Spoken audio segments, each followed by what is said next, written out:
पुरानी कहानियों और किस्सों को हमें जैसा बताया जाता है हम उसी पर विश्वास कर लेते हैं, परंतु इन कहानियों में कुछ बातें ऐसी होती है कि उनको सही तरीके से नहीं बताया जाता, जिस कारण गलत जानकारी मिलती है। तो आइए शुरू करते हैं तक्षशिला की कहानी। इसे भिन्न भिन्न 2 भागों में बनाया गया है। पहला भाग, तक्षशिला का इतिहास रामचंद्र के वंशजों से जुड़ा है। तक्षशिला की जानकारी सर्वप्रथम वाल्मीकि रामायण से मिलती है। अयोध्या के राजा दशरथ थे, जो इक्ष्वाकु कुल के थे। उनके पिता का नाम इक्ष्वाकु था। कथाओं के अनुसार राजा दशरथ की 3 रानियां थीं, कौशल्या, सुमित्रा तथा कैकेयी। इन रानियों से अलग अलग 4 पुत्र हुए, राम, लक्ष्मण, भरत और शत्रुघ्न। राम कौशल्या के सबसे बड़े पुत्र थे। लक्ष्मण सुमित्रा के और भरत व शत्रुघ्न कैकेयी के। रामचंद्र के उस काल को त्रेता युग के नाम से जाना जाता है। इन चारों भाइयों के पुत्रों को अलग अलग प्रदेश का राजा नियुक्त किया गया था। ये सभी अलग अलग शासन किया करते थे। भरत के पुत्र तक्ष और पुष्कर थे। अयोध्या के राजा रामचंद्र की विजयों के उल्लेख से पता चलता है कि उनके छोटे भाई भरत ने अपने नाना कैकेयी राज अश्वपति के आमंत्रण और उनकी सहायता से गंधर्वों के देश गांधार को जीता था और अपने 2 पुत्रों को वहां का शासन सौंपा था। गंधर्व देश सिंधु नदी के दोनों किनारों पर स्थित था, जो अब पाकिस्तान में है, और सिंधु नदी के दोनों ओर भरत के दोनों पुत्रों को अलग अलग प्रदेश दिया गया था। तक्ष को तक्षशिला दिया गया था।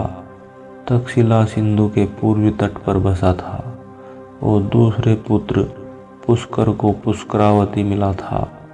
पुष्करावती को अब पेशावर के नाम से जाना जाता है।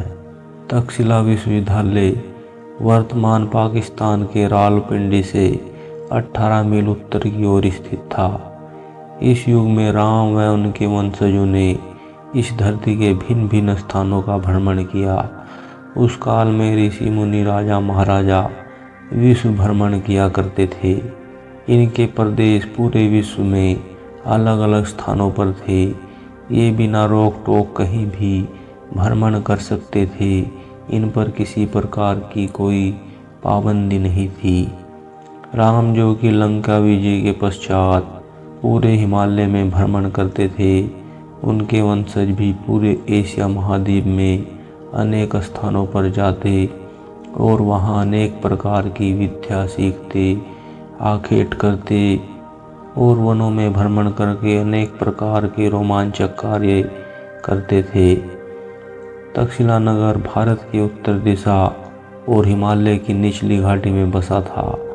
तक्षशिला नगर की प्रतिष्ठा और ख्याति त्रेता युग से जानी जाती है।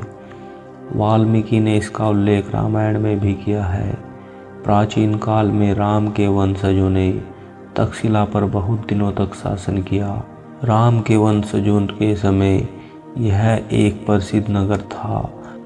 भरत के पुत्रों के काल तक यहाँ रहने वाली जनता पर किसी प्रकार का कोई भी अत्याचार नहीं हुआ। यह एक सुरक्षित स्थान था। इसके बाद द्वापर युग में महाभारत युद्ध होने के बाद भी राजा परीक्षित के कुछ वंशजों ने इस पर अपना शासन बनाए रखा और यहाँ पर वे अपना समय व्यतीत करते। जन्मेजय ने भी अपना नाग यज्ञ यहीं किया था। यह विश्व का प्रथम विश्वविद्यालय था। तक्षशिला विश्वविद्यालय का विकास विभिन्न रूपों में हुआ था।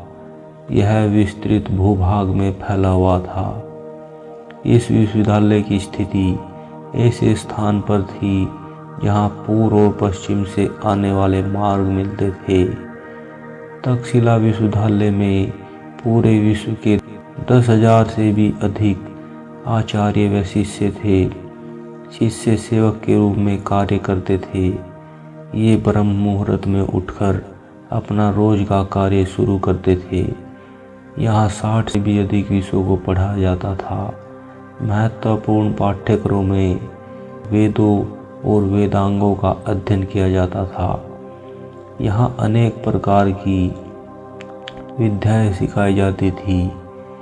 इसमें 18 विद्याएं प्रमुख थी, जिनमें दर्शन शास्त्र, व्याकरण, युद्ध विद्या, शस्त्र संचालन, ज्योतिष विद्या, आयुर्वेद, ललित कला, हस्त विद्या, अश्व विद्या, मंत्र विद्या, विविध भाषाएं, शिल्प कला आदि थी। यहाँ पर विविध विद्याओं के विद्वानों ने अपने विद्यालय और आश्रम बना रखे थे। तक्षशिला विश्वविद्यालय में वेतनभोगी आचार्य नहीं थे और न ही कोई निर्दिष्ट पाठ्यक्रम था। शिष्य रुचि अनुसार अध्ययन हेतु विभिन्न आचार्यों के पास जाते थे। शिष्य आचार्य के आश्रम में रहकर ही विद्या अध्ययन करते थे। एक आचार्य के पास अनेक शिष्य रहते थे। एक बार में 100 से भी अधिक शिष्य अध्ययन करते थे और अनेक बार ये 500 से भी अधिक हो जाते थे। शिष्य शोध कार्य करने के लिए हिमालय क्षेत्रों व वनों में भ्रमण करते थे और आयुर्वेदिक औषधि की जड़ी बूटी का पता लगाते थे और उनका प्रयोग आयुर्वेद औषधि के रूप में करते थे। शिष्य शिक्षा प्राप्त करने के बाद योग्यता हासिल करते थे। आजकल के पाठ्यक्रम की तरह पाठ्यक्रम की कोई अवधि भी निर्धारित नहीं थी और न ही कोई विशिष्ट प्रमाण पत्र या उपाधि दी जाती थी। शिष्य की योग्यता और रुचि देखकर आचार्य अपने शिष्य को उपाधि प्रदान करते थे। जातक कथाओं एवं विदेशी पर्यटकों के लेख से पता चलता है कि यहाँ के आचार्य व सेवक असाध्य रोगों को भी बड़ी आसानी से ठीक कर देते थे। ये अनेक असाध्य रोगों के उपचार सरल एवं सुलभ जड़ी बूटियों से करते थे। इसके अतिरिक्त इन्हें अनेक दुर्लभ जड़ी बूटियों का ज्ञान था। 500 ईसा पूर्व जब संसार में चिकित्सा शास्त्र की परंपरा भी नहीं थी, तब तक्षशिला आयुर्वेद विज्ञान का सबसे बड़ा केंद्र था। अध्ययन में क्रियात्मक कार्य को बहुत महत्व दिया जाता था। शिष्यों को देश विदेश में घूमने भेजा जाता था।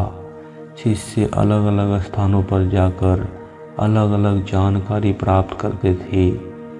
शिक्षा पूर्ण होने पर परीक्षा ली जाती थी। तक्षशिला विश्वविद्यालय से योग्यता हासिल करना उस समय अत्यंत गौरवपूर्ण माना जाता था। यहाँ से जो भी शिक्षा प्राप्त करता था उसे समाज में बहुत ही गौरव सम्मान से देखा जाता था। यहाँ धनी तथा निर्धन दोनों तरह के छात्रों के अध्ययन की व्यवस्था थी। शिक्षा पूरी होने पर वे शुल्क देने की प्रतिज्ञा करते थे। कुछ महान विद्वानों ने यहाँ अपनी शिक्षा पूर्ण की और ज्ञान अर्जित किया। दोस्तों, इससे अगले भाग में आप जानेंगे गौतम बुद्ध किस प्रकार से तक्षशिला से जुड़े हुए थे और इस तक्षशिला को किसने अक्षति पहुँचाई थी।